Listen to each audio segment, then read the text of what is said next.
માવઠા બાદ થયેલ પાક નુકસાનને લઈને સરકારનું રાહત પેકેજ જાહેર થઈ ગયું છે। રાહત પેકેજથી ધોરાજીના ખેડૂતો અસંતુષ્ટ હતા અને ધોરાજીના ખેડૂતોએ રાહત પેકેજને ગણાવ્યું અપૂરતું। તો રાહત પેકેજથી સરકારે ખેડૂતોની મજાક કરી અને ખેડૂતોએ કરેલ ખેતી ખર્ચની રકમ પણ નથી નીકળી તેવું કહી રહ્યા છે ખેડૂતો। પેકેજ વિશે હેક્ટરનું જમીનનું ને તો જમીનમાં આ પૂરી સહાય નથી દેતા। આ સરકાર સહાય પૂરી દેતા નથી તો આમાં ખેડૂત મરવાના જ છે। ગઈકાલે સરકારે પેકેજ જાહેર કર્યું, કઈ રીતના જોઈ રહ્યા છો?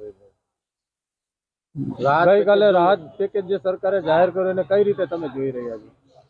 એટલે એમાં કાંઈ પૂરું થતું નથી ને, કારણ કે આ બિનકાયદાનો વરસાદ છે। એમાં અમારે શું કરવું કે ખેડૂતના માલ બધા બગડી ગયા, ખાતર સુપરના ભાવ જો આસમાને પૂગી ગયા। વીઘે કેટલો ખર્ચો કર્યો ને સરકારે કેટલું આપે છે? સરકાર 20-25 હજાર આપે તો અમારું 20-25 હજારમાં થોડુંક પૂરું થાય। હેક્ટર દીઠ આપે છે તે? હા, તો તમારે આ સહાયને કઈ રીતના જોઈ રહ્યા છો? બરાબર છે, અપૂરતી છે, શું છે? હા પૂરતી જ હોય ને।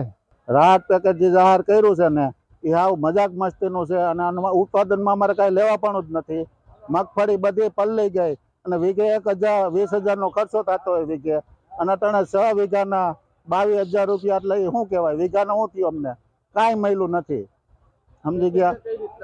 હા, અને ઉત્પાદનમાં કોઈ વસ્તુ થઈ નથી અને આ ખરેખર તો દેણું માફ થવું જોઈએ। એની જગ્યાએ અમને રાહત પેકેજ તૈયાર કર્યું ને એ ખેડૂત લેવાય મજૂર નથી, પણ છતાંય અમારે શું કરવાનું? કાંઈક તો કરવું ને। બાળ બચ્ચા ભણાવતા હોય, છોકરાઓને ફી ભરવાની હોય।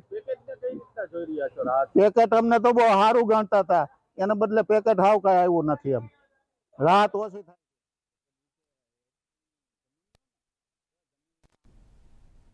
માવઠાના કારણે